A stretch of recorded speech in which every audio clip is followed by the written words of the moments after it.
Ladies and gentlemen, welcome to the Virtual Graduate Studies Open House organized by Hamad bin Khalifa University. Mrs. Ghoroor, the floor is yours. Thank you. Assalamu alaikum and good evening, everyone.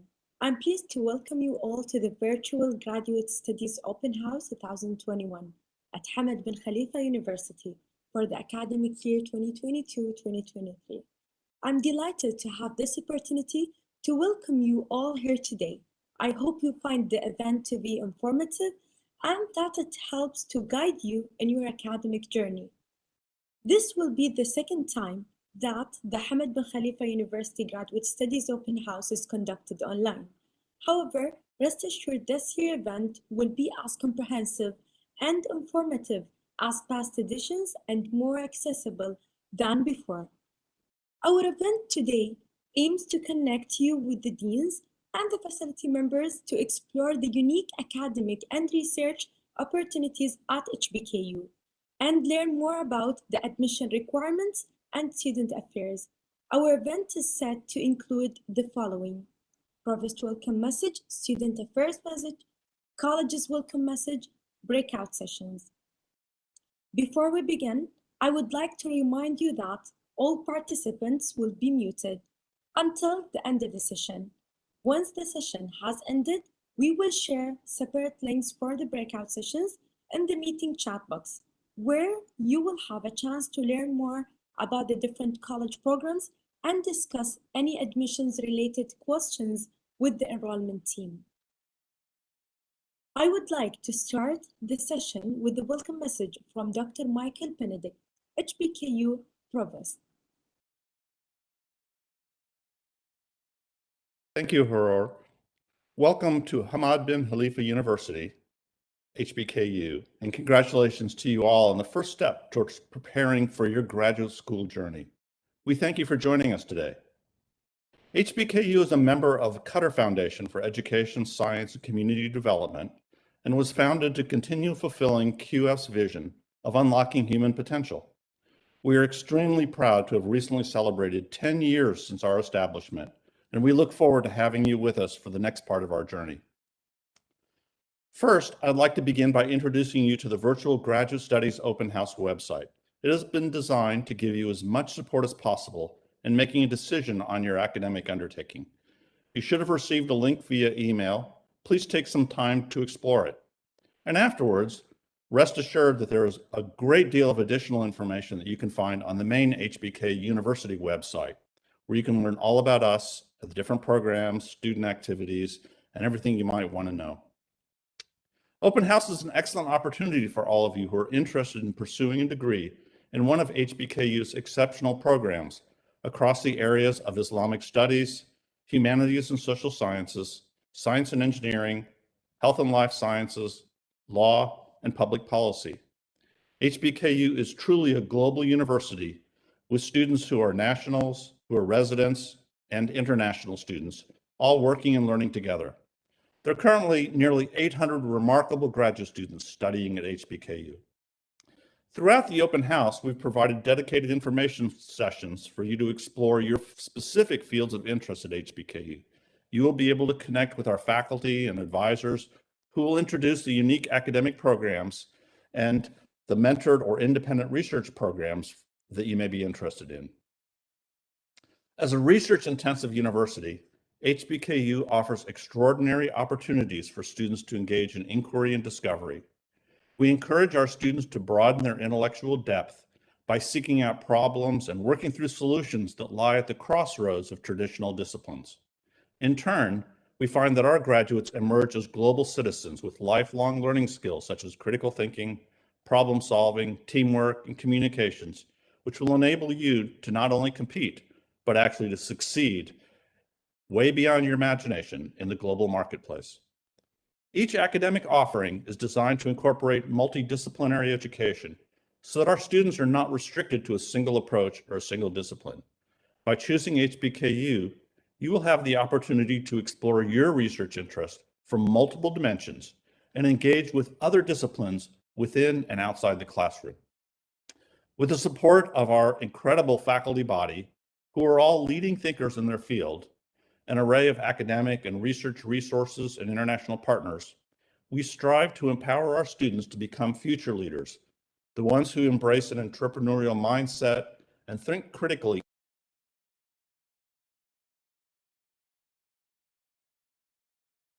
regional challenges. Our faculty is one of the most important things that makes HBKU unique. Our classes are taught not merely by faculty knowledgeable in their field. Our classes are taught by the faculty making discoveries that rewrite the textbooks. If you choose to join us, you will be working with faculty known throughout the world. And if you choose to pursue research while you are here, rest assured it will be cutting edge and important. Our aspiration is for our graduates to confidently create a positive impact in areas that inspire them and make a difference in our world. Graduate schools are not all alike. If you're happy to just learn from textbooks, there are many fine schools to choose from.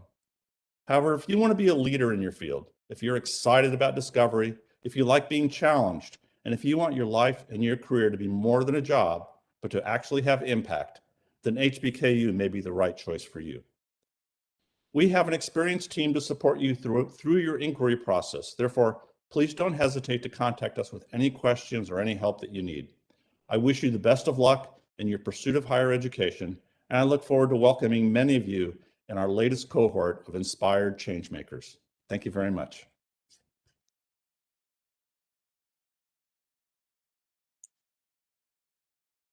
We would like to thank Dr. Michael Benedict for that insightful message. I would like to introduce Ms. Hanan Al-Thani, Associate VP of Student Affairs, to share a few words and conduct a brief overview of the Student Affairs Department.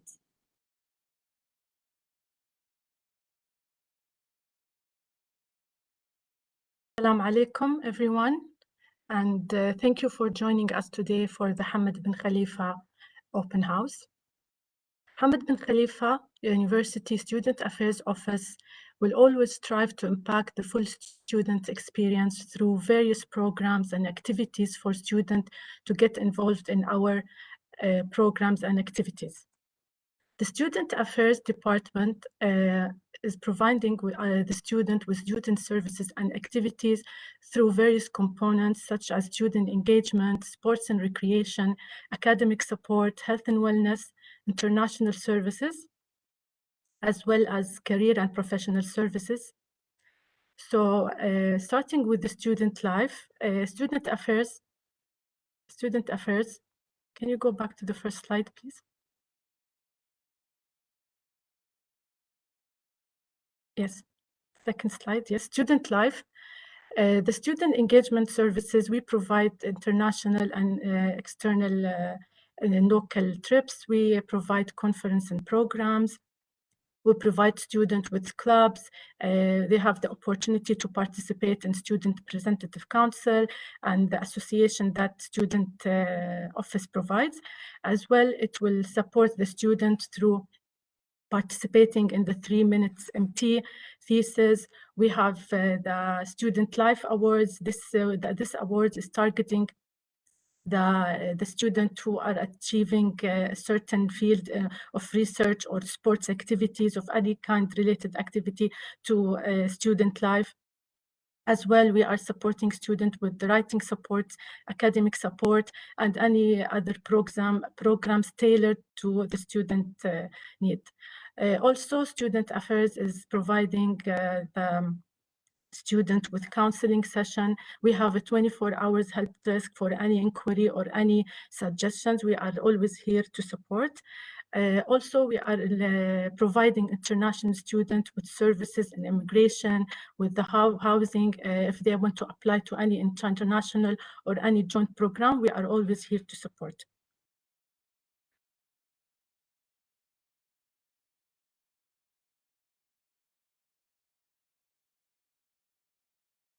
Can we move to the second slide, please? The second, the alumni slide, please. Yeah. Also, Student Affairs Office, we are providing our students with career and professional services.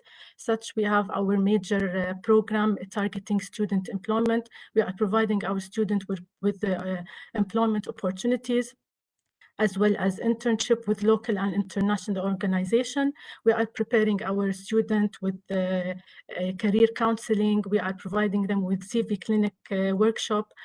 Also, we are providing them with internship opportunities, and we are supporting them as much as we can to secure job opportunities after graduation. Also, we have a big database for the alumni.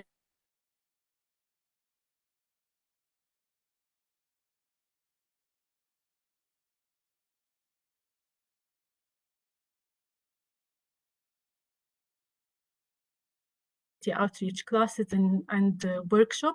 So our community, we will always be linked together before and after graduation. Thank you. Thank you, Ms. Hanan Al-Thani. I would now like to invite Dr. Imad Al-Din Shaheen, Dean of the College of Islamic Studies, to share a few words. Thank you very much, Gurur. Bismillah ar-Rahman ar-Rahim. Assalamu alaikum and good evening, everyone. I would like to warmly greet all of you who are present in this evening's open house. My name is Imad Al-Din Shaheen. I am the Dean of the College of Islamic Studies. I want to use the 5 minutes allocated to me to give you 5 reasons as to why the College of Islamic Studies may be an ideal choice for you to undertake your master's degree in Islamic Studies. The first reason is that CIS, or the College of Islamic Studies, provides relevant and unique approach to Islamic studies. CIS is one of 3 Islamic institutions in the entire Muslim world that managed to develop a model that integrates Islamic studies, solid Islamic studies, with modern social sciences. So we are interdisciplinary by approach and by design and by practice. Also, we are applied. So we offer, we focus on the practical implementation of the learning process of our students. What we in our tradition know as ilm wa amal, knowledge and practice at the same time. We are also contemporary. We deal with relevant areas that are needed to be addressed from an academic, scholarly, and practical point of view, such as Islamic finance, applied Islamic ethics, Islam and global affairs, all these kind of relevant areas and issues. So the second reason is for our academic programs. If you can share the slide, the PowerPoint, please. Yes, the programs. We offer 6 graduate programs: a PhD in Islamic finance and economy, a master's in Islamic finance, master's in Islamic art, architecture, and urbanism, master's in applied Islamic ethics, and master's in contemporary Islamic studies, and master's in Islamic global affairs. Also, we provide an excellent opportunity and potential for research and student engagement in our research through 4 research institutes, research centers, and also a research cluster division that really seeks to integrate our students in the research process at large. So our students participate with our faculty in conducting research and also in co-publication. A third reason is our faculty. The college has a faculty members drawn from or who have received their degrees from very prominent universities globally, such as Oxford, Yale, Harvard, MIT, and of course Al-Azhar University, Damascus University. So you can see this reflects, of course, the interdisciplinary nature of our college. Fourth reason is the opportunities that we offer our students and enable them to engage in the extracurricular activities, and also to have the opportunity to practice what they have learned. We do this through their participation, encouraging our students to participate in international conferences like MESA, like WACMAS, and other major conferences, and we sponsor all this.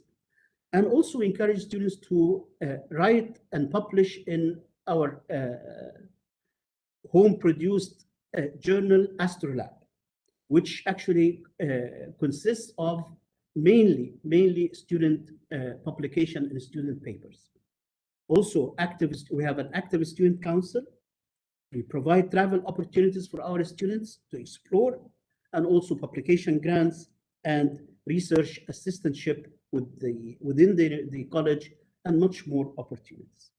Finally, our partnership. Why CIS is an ideal place for studying Islamic studies is our partnership with prominent universities worldwide.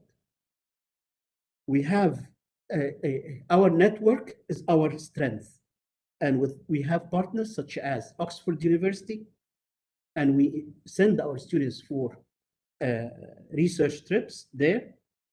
Leuven University, we have winter and summer schools. University of Notre Dame, we have winter schools.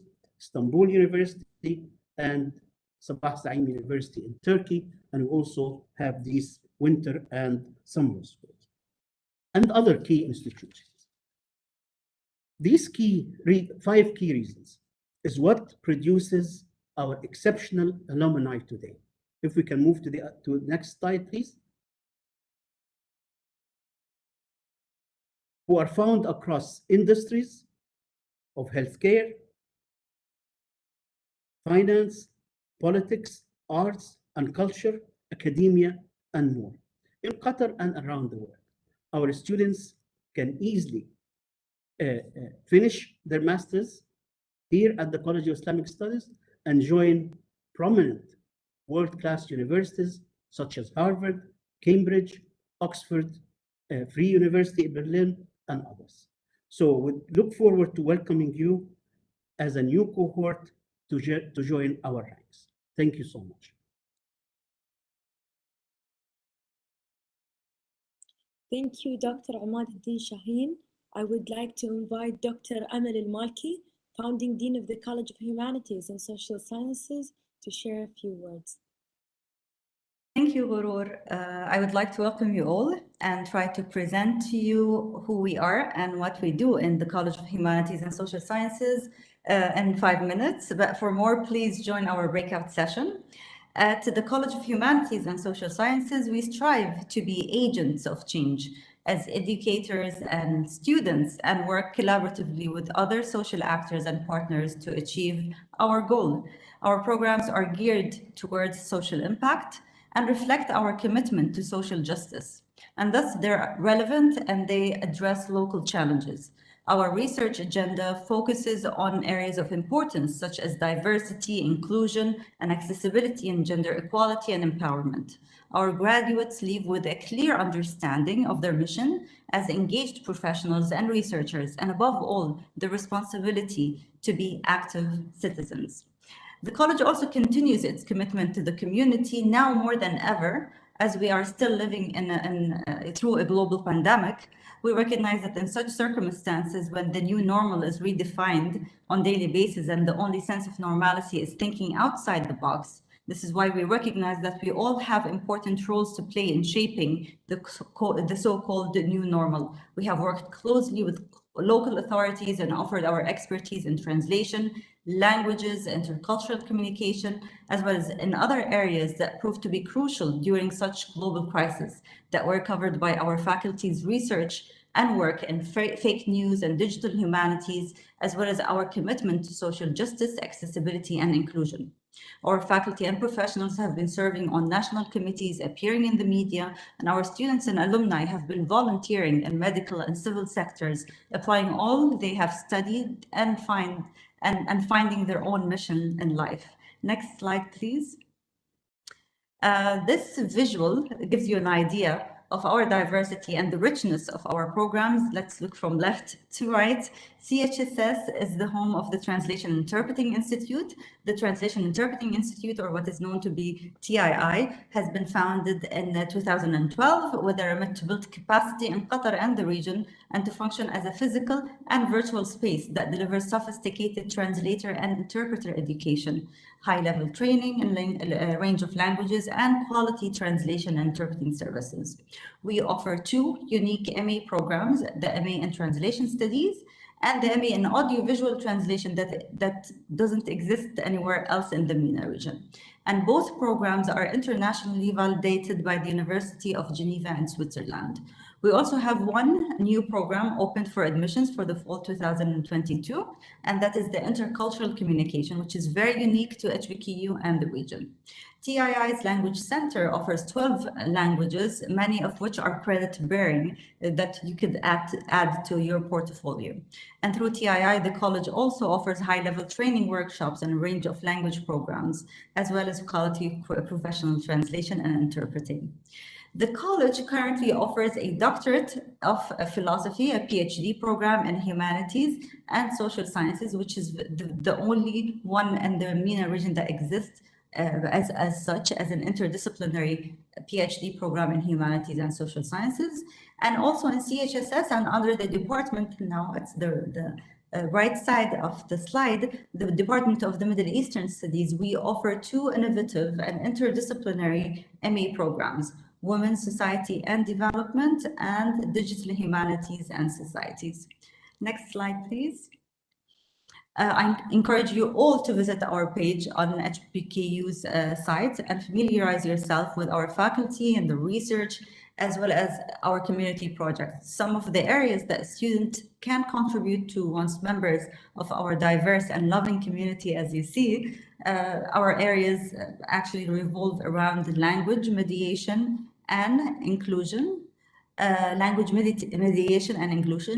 gender knowledge and power, and digital humanities and computational social sciences.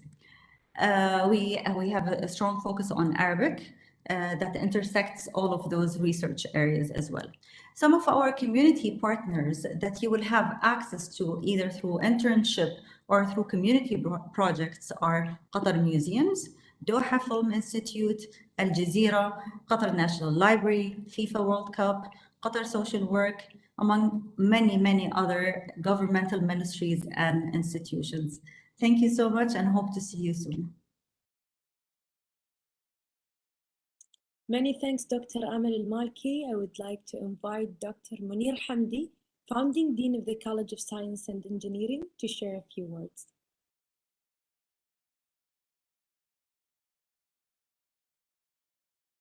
I want to welcome all of you for this information session. I will give you some general information about the College of Science and Engineering, and later on during the breakout sessions, you will learn much more details about these programs. So the College of Science and Engineering is built around 3 multidisciplinary divisions. And these divisions, they have very important programs that are mostly unique in the region. They are multidisciplinary. They are very important now and in the foreseeable future. For example, the Division of Sustainable Development, we have a Master and PhD in Sustainable Energy and the Master and PhD in Sustainable Environment. And as you know, the environment and energy are extremely important these days. We have the Division of Information and Computing Technology. We have a PhD in Computer Science and Engineering. Then we have a Master in Data Science and Engineering, which is pretty much artificial intelligence. Then we have a Master in Cybersecurity, and as you know, the importance of these fields. Then we have an MDA, Master of Data Analytics in Health Management, and Master of Information Systems in Health Management. Again, with the COVID and the importance of health, these programs are quite important. Then we have the Division of Engineering Management and Decision Sciences, and it has a Master and PhD in Logistics and Supply Chain Management. And we have a joint degree with the University of South Carolina in Sports and Entertainment Management. So all these programs are extremely important. The students that graduate from these programs, they get jobs easily, whether within Qatar, the region, and sometimes they go beyond the region. They have been snatched by many companies and many universities. So the student body within the College of Science and Engineering, we have around 400 students between master, PhD, and a small number of undergraduate students. As you can see from the chart, we have a very strong body of PhD students. So we are very research intensive within the college. And nowadays, we also graduate a large number of students, typically around 90. So for example, last year we graduated 89 students, 26 of them are PhD students. All our students, they do extremely well, whether in terms of their classes, whether in terms of their thesis, whether in terms of research, and they get many awards. So almost on a yearly basis, they get the Qatar Academic Excellence Awards which is given by His Highness the Emir. They also excel regionally within GCC in some of the inventions. They also excel even internationally with the competitions. For example, the one that I showed here in Geneva, where they get the best invention in Geneva, and also in competition, international conferences, and many other awards like Tarshid and so forth. So with the training that we do, our students, they do extremely well, not only in their classes, but also outside their classes. And in fact, some of the students, they started up their own companies and they are successful at that. Next slide, please. It seems, yeah. So now in terms of the faculty body, we have around 35 faculty members. They come from the best universities in the world. In fact, about 25% of our faculty, they are among the top 2% of the world's most cited scientists, which is a list of faculty that Stanford University produces every year. They list the top 2% scientists. In fact, 8 of our faculty, they are among this list. So it gives you an idea about the quality of the faculty that we have. They are some of the best faculty in the world in science and engineering. And about a month ago, the academic ranking of World University, which is very prestigious ranking agency, they ranked computer science and engineering in the bracket between 100 and 150 in the world, which is an indication again of the quality of our faculty, the quality of our research, and so forth. Also, beyond our own faculty, we have many joint adjunct faculty with the research institutes at HBKU, and also with some of the partner universities. So we have adjunct faculty with Texas A&M, with Weill Cornell, with QCRI, with Curie, and so forth. And this, again, it will add to the quality of the teaching and the quality of the supervision of the college. So as you can see, we have many areas of research we cover, and you will learn about them a bit more in detail later on, but they cover very important areas such as artificial intelligence, such as cybersecurity, sustainability. Even we are creating a new area where we received a grant worth $10 million from Qatar to create the area of quantum computing. And we have logistics and supply chain management and so forth. So these are extremely important areas, not only now, but in the future as well. And as I mentioned before, our college is really research intensive. For example, this year, we published almost 500 publications, research publications. And most of these publications, they are with our own students. And the quality of the publication, as you can see in the next slide, in the next chart, is among the best in the world. So when we benchmark the quality and the quantity of our research within the college, it compares with the best out there within the field of science and engineering. Last but not least, we receive a lot of research grants. So a lot of our research is funded by external grants. Some of it, most of it in Qatar, but we also get the grants from outside. We receive the grants even from NATO. We have 2 grants and another grant from Belmont. So this allows students to be engaged with these funded projects, and they learn a lot, and they publish a lot, and in some sense they build a very nice career so that they can go and work at the top places, whether within Qatar or elsewhere.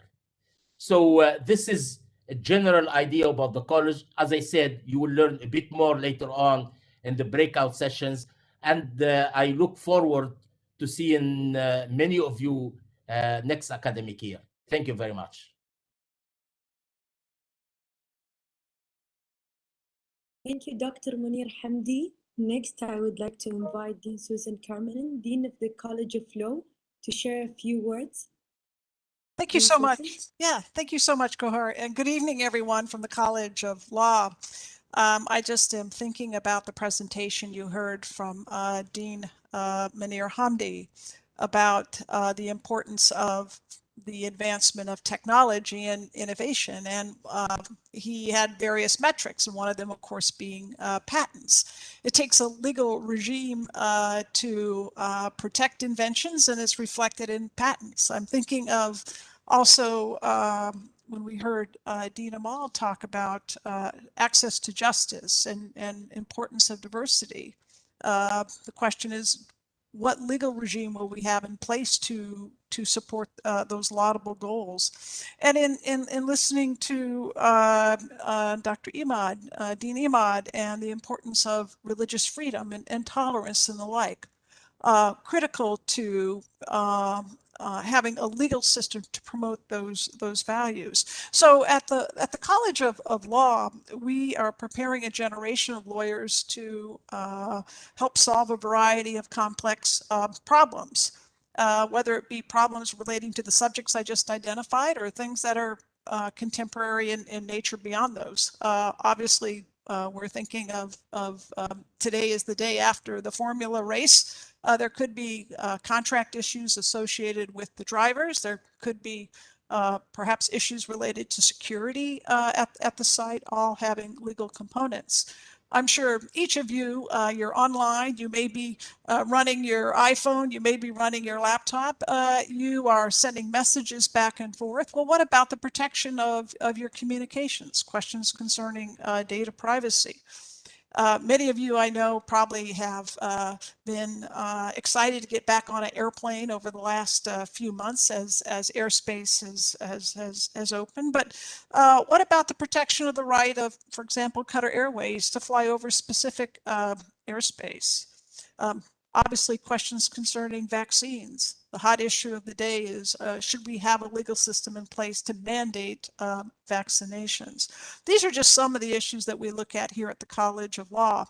At HBKU Law, we opened our doors in 2015, and we offer 4 degrees. We have the graduate degree in law, our flagship program, so to speak, the Juris Doctor degree, which is a 3-year degree recognized by the Ministry of Education here in Qatar, and a path to become a licensed lawyer for Qataris here in Qatar, and for those who want to get licensed, for example, in the United States or in Canada. We also have 2 one-year master degrees, LLM degrees, that are targeted to issues relevant to Qatar. The first being international economic and business law, and the second international law and foreign affairs. And we launched this year our Doctor of Juridical Science, the SJD degree, which is one of the it's a unique research degree, comes out of the United States through U.S. law schools, but it's designed for those seeking to have the equivalent of a PhD in law that is focused on research. Now, what's important for our community is, first and foremost, our vibrant student body.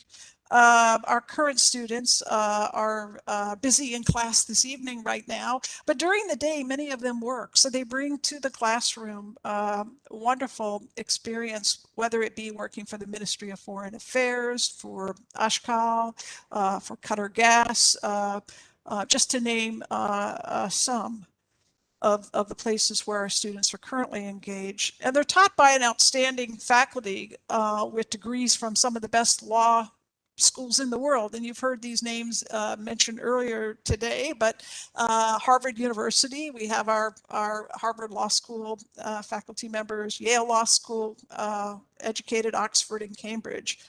And our students are active both in and out of the classroom. We have a law society that is busy organizing events. Next week, we're going to have students from one of the local high schools come and have a tour of the school and learn about what it means to be a lawyer. We have a Pathways program for internships working with local law firms and companies and the like. And our faculty are recognized for their research in cutting edge areas such as blockchain, healthcare, climate change, taxation, very important issue now for Qatar, given the developments over the summer for a minimum global tax regime for corporations, trade and investment, human rights, religious freedom, space law, international criminal law, and international law in general. Just over the last year, our faculty published 3 books, including 2 with leading publishers, Cambridge University Press and Oxford University Press. But we're also equally proud of our alumni.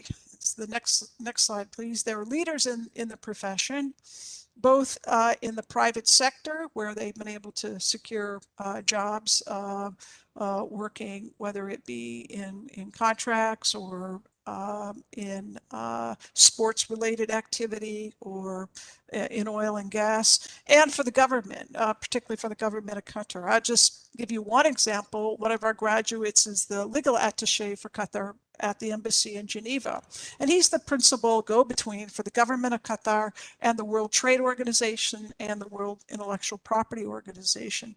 A number of our alumni have gone on to pursue Master of Laws degrees at some of the best law schools in the United States, Europe, and Canada. You can see them there, but Harvard, University of Toronto, Graduate Institution, Institute of Geneva, NYU, and Georgetown, to name some. HBKU Law is a leading law school outside of Europe and the United States and is helping to transform the legal culture in the MENA region.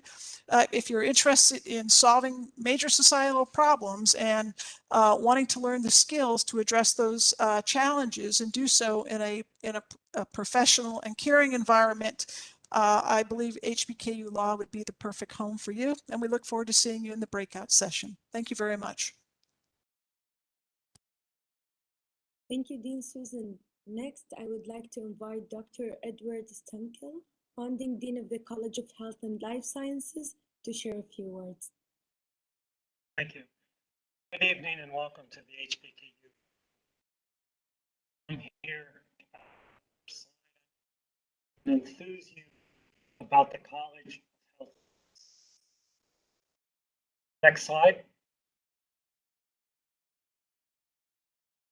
Can you hear me? Oh, okay. So, like I said, I'm here to inform and enthuse you about the College of Health and Life Sciences. As its name implies, the College of Health and Life Sciences operates to discover the causes and mechanisms of diseases and health challenges, as well as to identify the means by which we may maintain our health, that is, preventative health care. In short, the college is directed at training the next generation of leaders in the biomedical sciences. The college's overall educational and research focus is centered on precision medicine. What do I mean by precision medicine? Well, let's take an example. Let's consider the COVID-19 pandemic. Some who get infected have minor symptoms, but others have more severe symptoms and become hospitalized, and a few succumb to the infection. What accounts for these differences in response to the same viral infection? It is identifying the causes and mechanisms of individual differences to health challenges and developing individualized treatment that is the foundation of research into highly personalized health care. That is, being able to treat patients based on their individual genomic, lifestyle, and environmental characteristics. The college is comprised of 3 academic divisions and 5 degree programs. One of these divisions is Biological and Biomedical Sciences, and it operates to identify disease mechanisms and drug discovery. Another division is Genomics and Translational Biomedicine, with its focus on bioinformatics, disease discovery, and personalized medicine.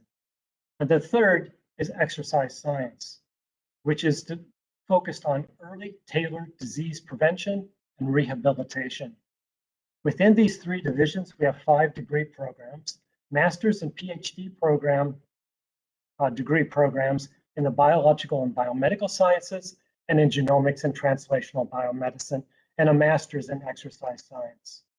Currently, the college has around 130 students, with 16% being Qatari students.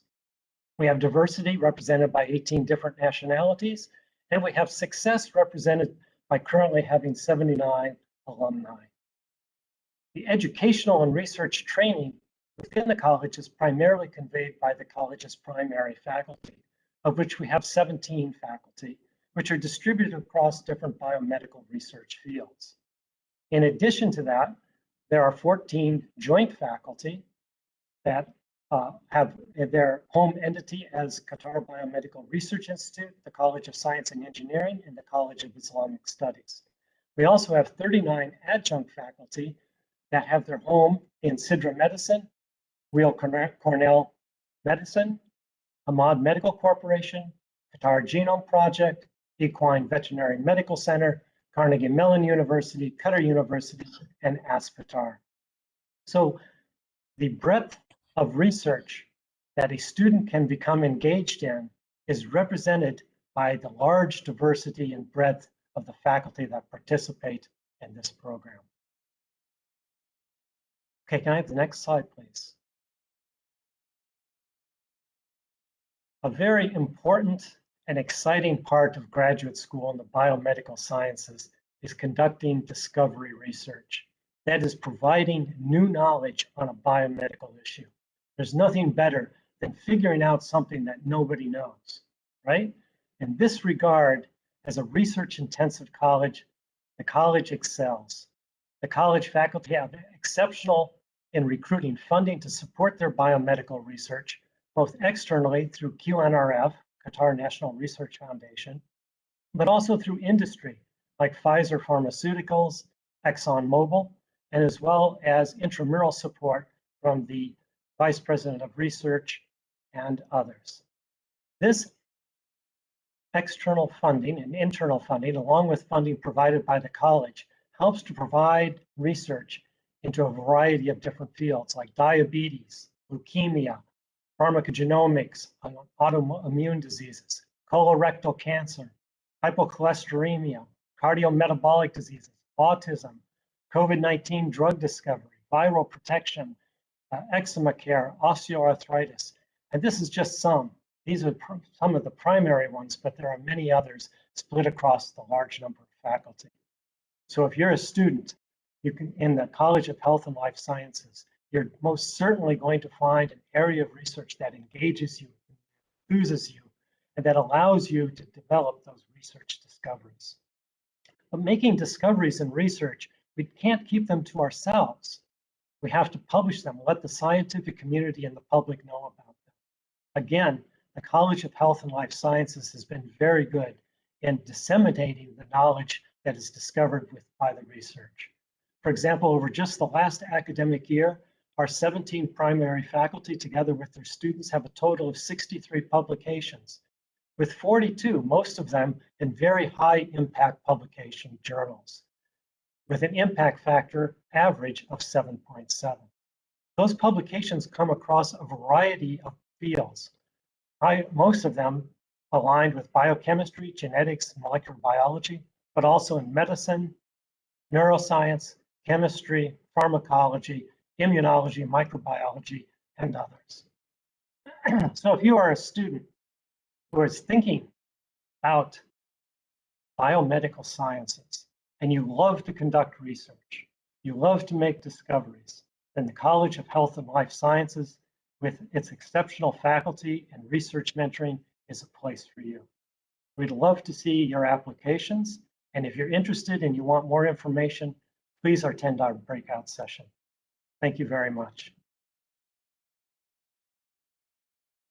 Thank you, Dr. Edward. Lastly, I would like to invite Dr. Leslie Pal, Founding Dean of the College of Public Policy, to share a few words.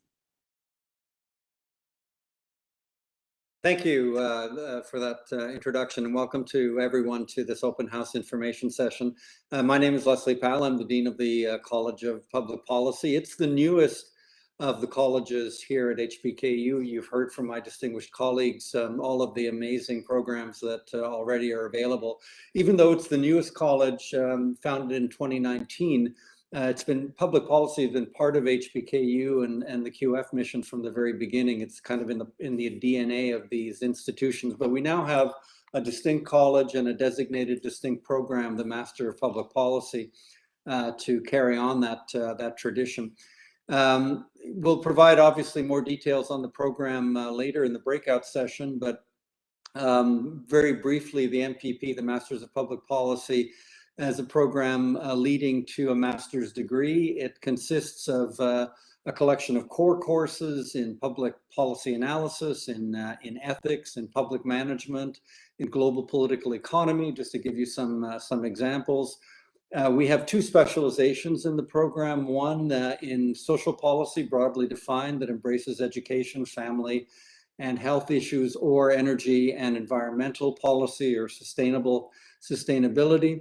And in addition, there's a capstone project, which is similar to a thesis, but we've designed it in such a way that small groups of students, of 3 or 4 students working with a supervisor and a partner organization, tackle a real policy issue or a policy problem.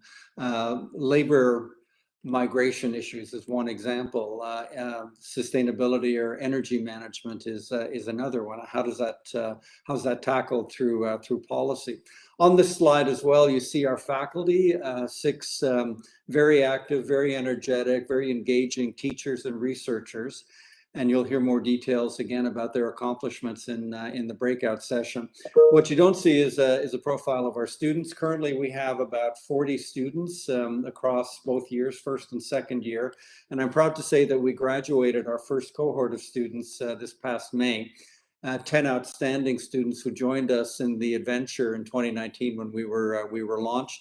And our second cohort of students is now working to graduate in 2022. The first year students who started the program this fall, of course, will be graduating in 2023.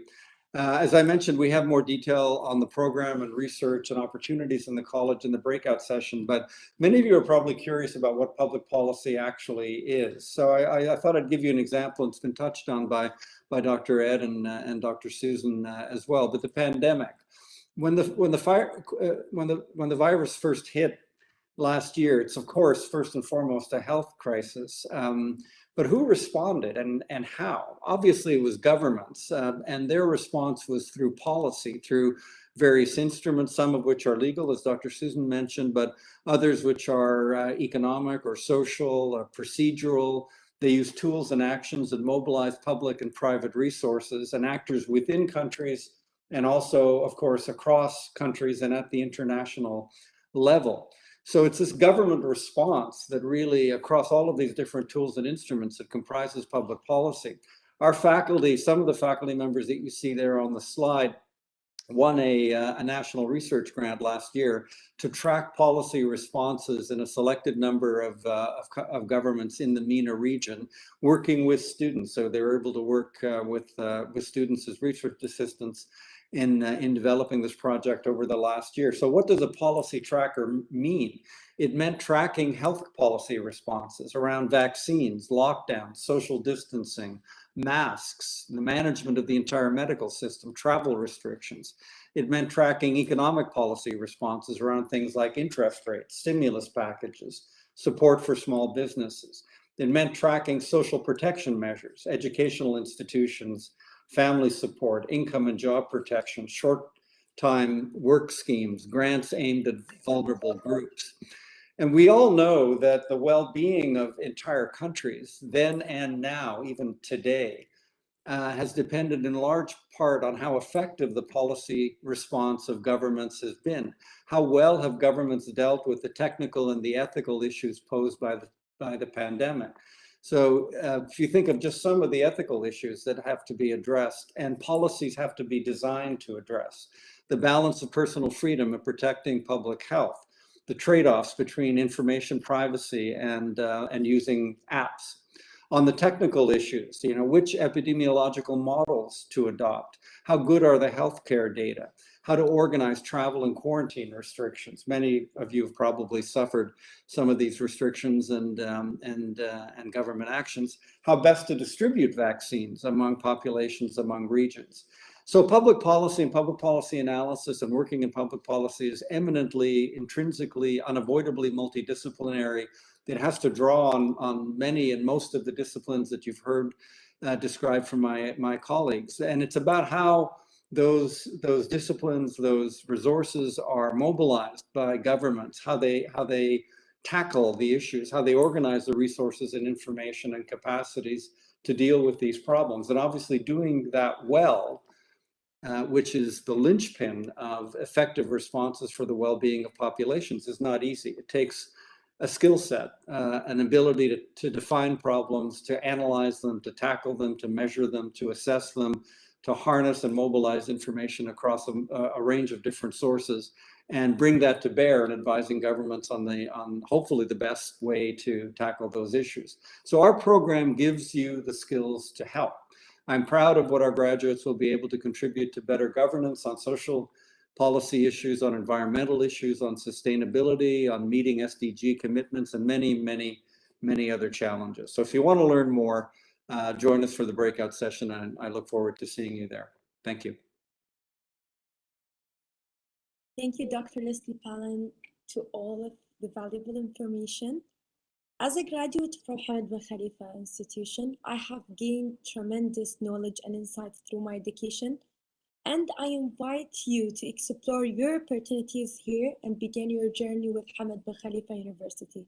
To be honest, the university didn't offer me or only equip me with an academic master degree, but also I worked in international organizations. I worked as an intern at the UNESCO office in Doha. I was chosen as a peace ambassador at the UN Emerging Leaders Conference, internationally speaking.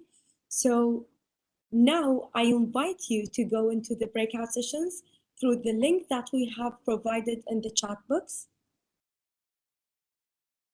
Thank you for joining us. It was a pleasure to host you this evening.